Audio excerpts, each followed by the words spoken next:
El Ministerio Apostólico de Enseñanza y Predicación Rema Internacional presenta hoy al Reverendo Fernando García Sotomayor con la proclamación de las buenas nuevas de Dios para tu vida. El mensaje de ayer, el mensaje de hoy y el mensaje para la eternidad a los que tienen hambre y sed de la palabra de Dios. Un querigma de Dios para el que oiga, el que tiene oídos para oír.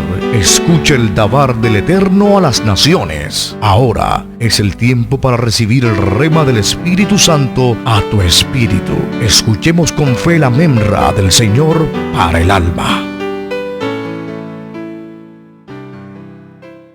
Vamos a la palabra del Señor. Carta a los Hebreos, al capítulo 13. Carta a los Hebreos. Y sí, si usted puede ponerse sobre sus pies un minutito mientras leemos, vamos a leer de allí 2 versículos. Hebreos, capítulo 13. Vamos a leer 2 versos. Verso 7 y el verso 17. Amén. Reitero la referencia. Hebreos 13. Los que puedan ponerse sobre sus pies, háganlo. Verso 7 y el verso 17. Adelante, lector. Acordaos de vuestros pastores, que os hablaron la palabra de Dios. Considerad cuál haya sido el resultado de su conducta e imitad su fe. Verso 17. Verso 17. Obedeced a vuestros pastores y sujetaos a ellos, porque ellos velan por vuestras almas, como quienes han de dar cuenta, para que lo hagan con alegría y no quejándose, porque esto no es provechoso. Amén. Dios nos bendiga por su palabra. Incline su rostro allí, cierre la Biblia y vamos a pedirle al Señor que nos bendiga por medio de su palabra y que nos dé un corazón entendido, una mente espiritual. Oremos juntos. Padre celestial, te damos gracias por tu palabra. Bendito eres tú, Señor, nuestro Dios, Rey del universo, que nos has provisto tu santa y bendita palabra. Y nos has llamado, Señor, a tu reino. Nos has llamado, nos has elegido como la niña de tus ojos, como tu especial tesoro. Te rogamos, Señor, que por la exposición de tu palabra hables a nuestro corazón, abre nuestros sentidos espirituales y por medio de tu Espíritu Santo, Señor, enciende tu lámpara en nuestros corazones. Avívanos, Señor, con tu palabra. Produce vida, produce fe, produce esperanza, salvación, vida eterna a todo aquel que la pueda escuchar en esta hora. En el nombre de Cristo Jesús, el pueblo del Señor dice: puede tomar su lugar, hermano. Quiero hablar sobre este tema, honrando a mis pastores. Tema: honrando a mis pastores.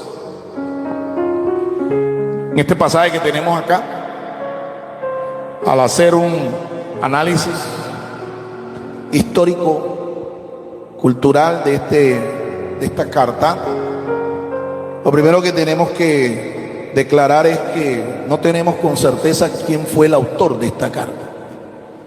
No se sabe con certeza quién es el autor de la carta a los Hebreos. La mayoría de los eruditos bíblicos han concertado de que pudo haber sido el apóstol Pablo, San Pablo. Pero hay algunos criterios que difieren de la autoría de esta carta por mano de Pablo, y son criterios válidos, se extraen ahí de la palabra de Dios. Ahí están. Personalmente yo creo que el Señor se la inspiró al apóstol Pablo, pero quien la escribe no es Pablo. Quien la escribe es su asistente, el médico amado, Pablo discipuló y ganó para Cristo a un gentil que era médico de profesión. Y este gentil es el único que escribe 2 libros, siendo él un gentil, es decir, no judío. Escribe 2 libros en el Nuevo Testamento: el Evangelio que lleva su nombre, el relato que lleva el nombre de Lucas, y el libro de los Hechos de los Apóstoles. Ambos fueron escritos por Lucas. Creo que Lucas, en su condición de profesional, en su condición de creyente, en su condición de erudito, historiador y políglota, Lucas era políglota. Lucas conocía el griego en todos sus dialectos. Algunos creen que el idioma griego que existe o existió es el único en el que se escribió la Biblia, el Nuevo Testamento. Pero no es así. En el griego habían 7 dialectos diferentes. 7 dialectos. Y Lucas los conocía todos. Los hablaba, los escribía. Además, Lucas también conocía la fe judeocristiana y él conocía las escrituras del antiguo pacto, y las escrituras del antiguo pacto todas fueron escritas en hebreo, la mayoría, y una pequeña parte, una pequeña porción en arameo. En los tiempos de Esdras, Nehemías, Zorobabel, el tiempo del retorno del exilio babilónico, los judíos dejaron de hablar su lengua, empezaron a hablar arameo, la lengua del imperio que los tenía subyugados, el arameo. Así que cuando ellos retornan y Esdras llama al pueblo a leer las escrituras, Esdras tuvo que buscar intérpretes para que unos leyeran las escrituras en su idioma original, en hebreo, y otros intérpretes lo hicieran en arameo para que el pueblo entendiera. Porque el pueblo, repito, ya había perdido la costumbre de hablar su lengua materna, la lengua hebrea. Además de eso, durante ese tiempo, Esdras desarrolló un programa de traducción o paráfrasis de todos los libros de las escrituras. A esas traducciones, a esas paráfrasis del hebreo al arameo se les llama Targum. Targum. Con el mismo propósito de que el pueblo pudiera leer, y no solamente el pueblo, sino aquellos que no eran del pueblo judío pudieran tener acceso y conocimiento a las escrituras y a la fe hebrea, la fe judía. Bien, un trabajo similar creo que hizo Lucas. Lucas toma el dictado de Pablo y originalmente escribe la carta en hebreo, y después, para difundirla entre todos los creyentes, todas las comunidades de creyentes, se escribe en griego koiné. Esa es mi apreciación, esa es mi postura. La he dado a conocer inclusive por internet, porque eso es algo que muchos no han comentado, no han explicado. No, yo lo he hecho, yo me he atrevido a hacerlo y ahí está. Está publicado eso en todos los canales de difusión que nosotros tenemos en el ministerio.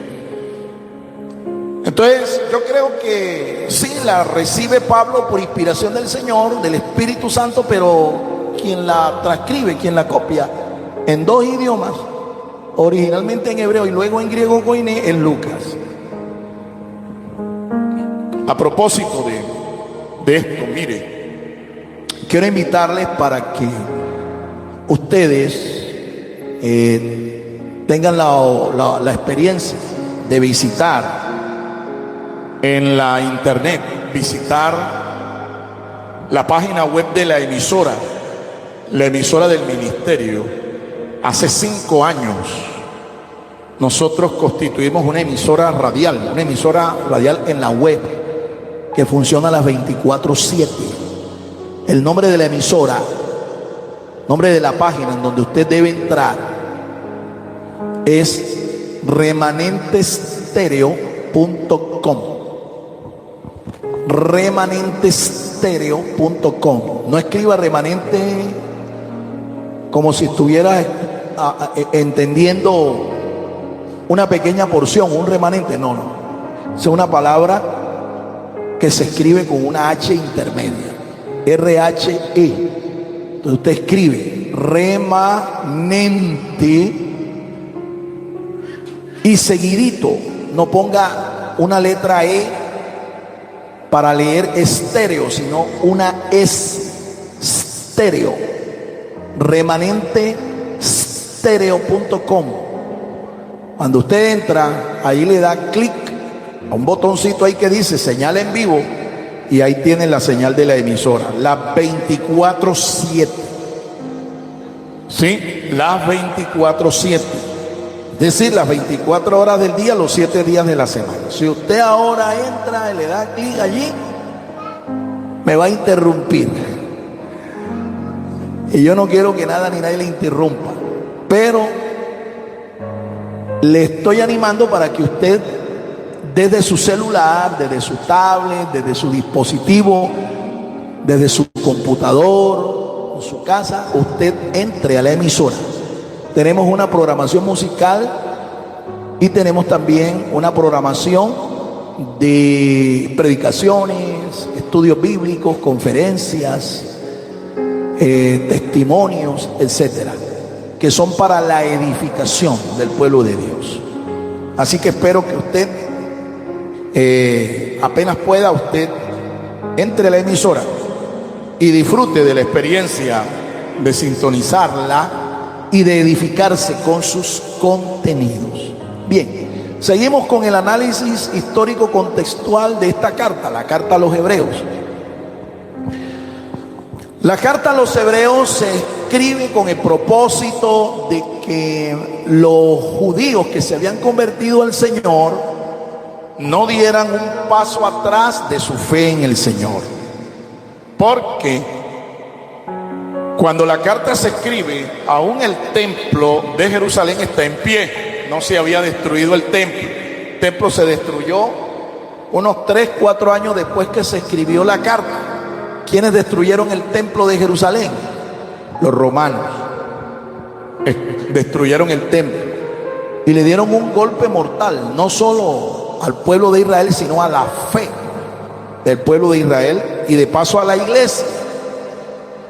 Porque los primeros creyentes eran judíos y ellos se congregaban inicialmente en el templo de Jerusalén. Así que cuando los romanos destruyen el templo, el golpe fue mortal, no solo para el judaísmo, sino para los mesiánicos, es decir, para aquellos que se habían identificado con Jesús de Nazaret como el Mesías.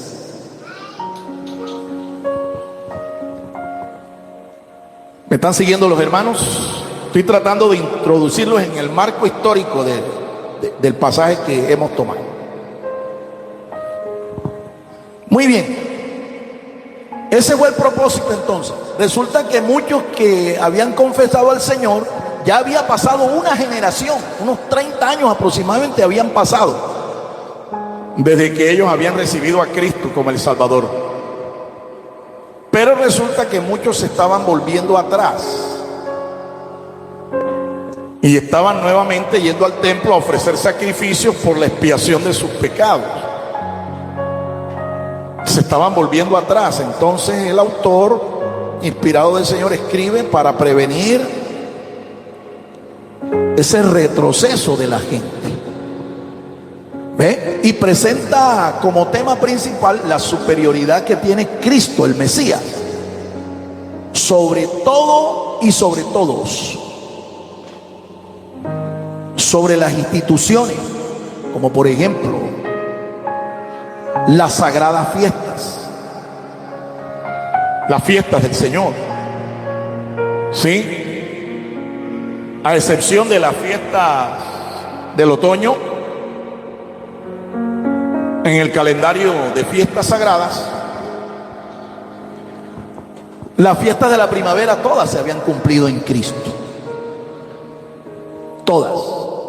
Cristo es superior a las fiestas, Cristo es superior al templo, Cristo es superior al sacerdocio, Cristo es superior a los profetas, a los apóstoles. Cristo es superior a todo y a todos.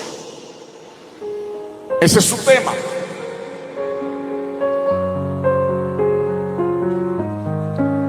Parece que sí hubo una especie de como de freno a la deserción de estos hermanos, porque nosotros después vemos a la iglesia sobreviviente, una generación después, pastoreada ya no por Pablo y sus colaboradores, Santiago, el hermano del Señor, sino que vemos ahora a Juan, el apóstol, pastoreando a las iglesias cristianas que habían sobrevivido de la persecución del Imperio Romano, de los judíos, del mundo. Vemos a Juan, ¿sí?, como sobreviviente y pastoreando a las iglesias. Por ese remanente que sobrevivió, aunque fue perseguido cruelmente, usted y yo hoy somos cristianos y pertenecemos al reino del Señor. Ellos sobrevivieron. Ni el Imperio Romano pudo destruir al cristianismo.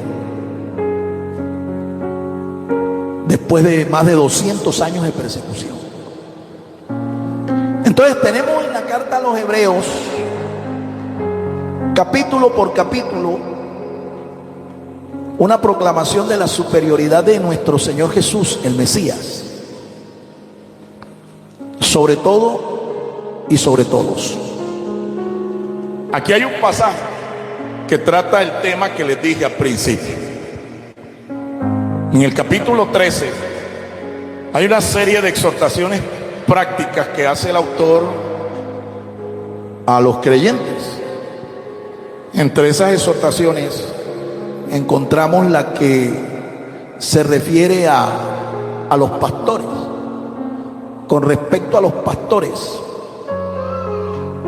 a los dirigentes espirituales, hay una exhortación que está dirigida prácticamente a tres actitudes que hay que tener con los pastores. En el texto dice que hay que honrarlos. ¿Honrarlos cómo? En primer lugar, honrarlos cómo: obedeciéndoles y sujetándonos a ellos.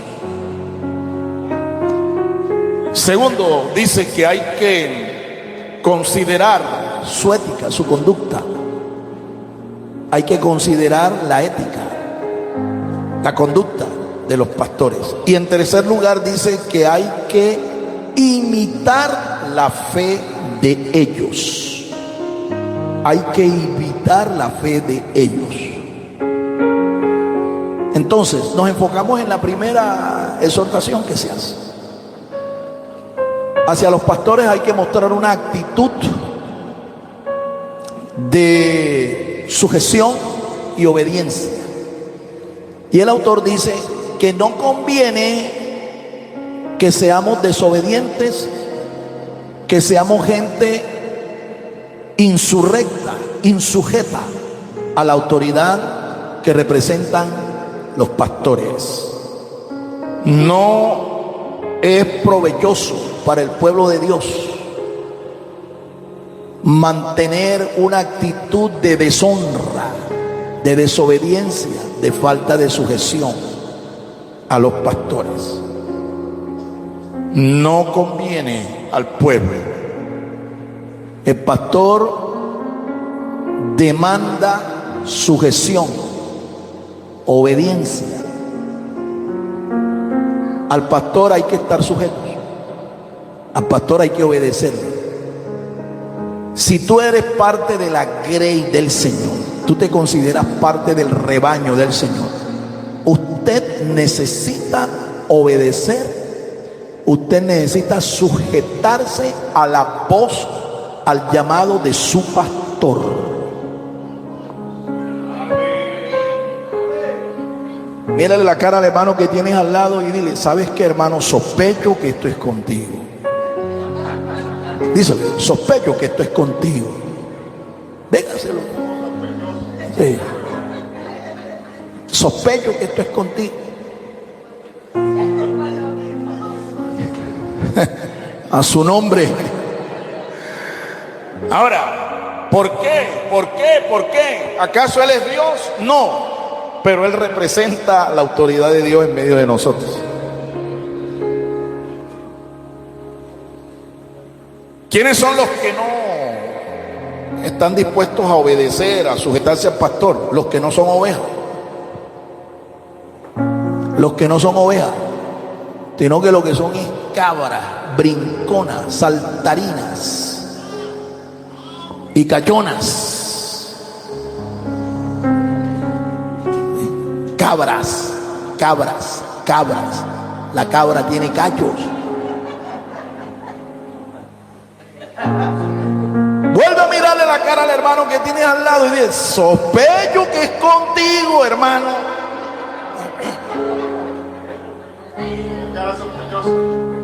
Sí. Tienes cara como de impostor. Mire, la palabra pastor que usted encuentra en la Biblia viene de un vocablo hebreo que se dice, dígalo conmigo, roé. ¿Cómo es? Ahí como que se le va a trabar la lengua. Dígalo, roé. Un roé, un pastor, de acuerdo al corazón de Dios, un pastor conforme al corazón de Dios tiene tres cualidades. No sé si alguien está tomando apunte o están grabando esto, pero valdría la pena. Tiene tres cualidades característicos de todo aquel que es un pastor conforme al corazón de Dios. Número uno, bueno, roé se escribe con tres letras. Cada una de estas letras encarnan una de estas virtudes, una de estas cualidades. La letra resh, la letra ayin y la letra hei. Resh, ayin, resh, ayin y hei. Tres letras. La letra resh, su pictograma es el de la cabeza de un hombre, de un principal, de un príncipe, de un gobernante. Ahí está encarnada la primera cualidad o característica de un pastor. Es un príncipe, es un gobernante. Tu pastor, la persona que te preside a ti, la persona que representa la autoridad de Dios en esta congregación, es un príncipe. Y aunque no le vean la corona, Dios sí se la tiene puesta a sus príncipes. Ahora, sobre ellos hay un megapastor o un príncipe de los pastores. Por eso te digo, todo pastor es un príncipe del Señor. Es el hijo de un rey. El hijo de un rey. Y ellos tienen un principal, tienen un megapastor, un pastor superior de todos. Un día dice el apóstol Pedro que ese pastor va a venir, ese príncipe de los pastores va a regresar y va a llamar a cuenta a todos los pastores, a todos sus príncipes. A su nombre, ¿Saben ustedes a quién me estoy refiriendo como el príncipe de los pastores? Nuestro Señor Jesucristo. Así se dice fe en hebreo. Y tiene 5 significados. Número 1, fe. Emuná es fe. 2, emuná es fidelidad. 3, emuná es lealtad. 4, emuná es confianza. Y 5, emuná es lealtad. Te la vuelvo a repetir. Emuná, traducido generalmente como fe, pero es más que fe. Emuná es fe. Emuná es fidelidad. Emuná es... ¿Están escuchando ustedes? Emuná es confianza. Emuná es firmeza. Emuná es lealtad. Entonces, cuando usted lee en el texto que hay que imitar la fe de su pastor, lo que se está diciendo es que usted tiene que imitar la fe de ellos, la confianza que ellos tienen en el Señor. Hay que imitar en ellos también su fidelidad. Hay que imitar en ellos la confianza, la firmeza que ellos tienen en el Señor. Y hay que imitar la lealtad que ellos tienen. Un pastor tiene que ser leal al Dios que lo llamó. Tiene que ser leal a su familia. Tiene que ser leal a su iglesia. Tiene que ser leal al llamado que Dios le hizo. De la misma manera, usted tiene que ser leal a su pastor. Y eso es algo que hoy escasea. Gente leal a sus pastores. No, lo que encontramos es cantidad de gente desleal, que después de muchos años que el pastor le ha servido, le ha ministrado, le ha apoyado, le ha animado, le pagan mal, lo traicionan, lo vituperan, lo maldicen. Pero el texto dice, hay que imitar su fe. Ya usted sabe que fe es más que eso, ¿no? El vocablo indica más que eso. Tiene más significados que los que la gente cree. Y quiero concluir con esto. En el Salmo 23, el salmista comienza diciendo, el Señor es mi pastor y nada me faltará. El Señor es mi roé, nada me faltará. Es evidente que el pastor que tenía David se estaba refiriendo a su Mesías. ¿Sí? El futuro Mesías. Aquel que diría, yo soy el buen pastor. El buen pastor da su vida por sus ovejas. Esas son palabras que pronunció nuestro Señor Jesucristo. Estoy seguro que cuando Jesús de Nazaret pronuncia esas palabras, tenía en mente el Salmo 23. El Salmo 23.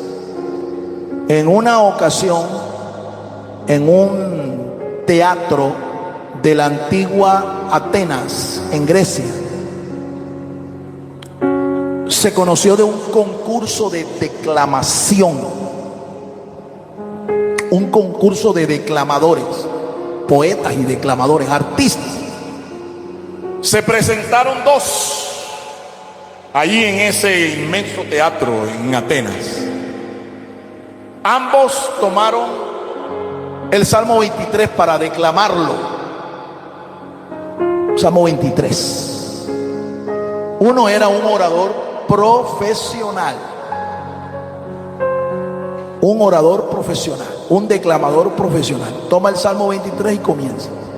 El Señor es mi pastor, en lugares de delicados pastos me hará descansar, junto a aguas de reposo me pastoreará, confortará mi alma. Y termina el salmo: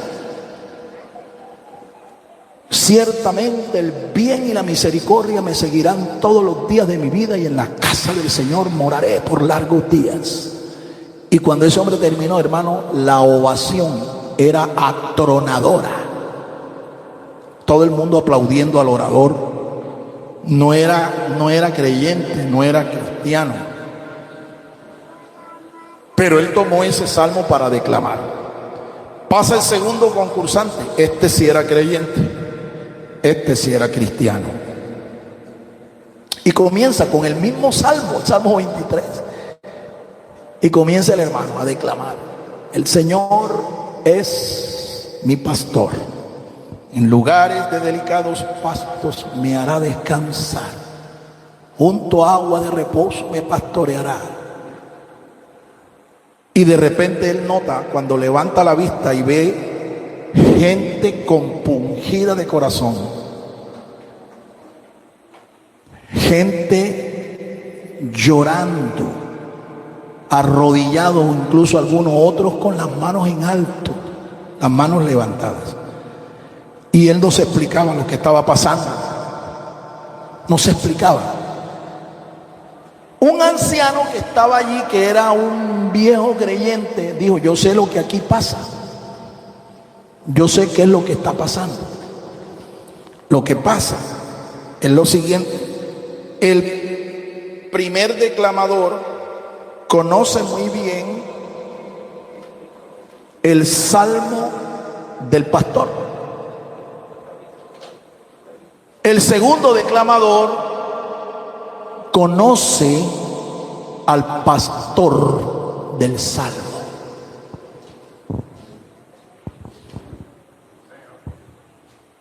¿Conoce usted a ese pastor? ¿Conoce usted al pastor del Salmo 23?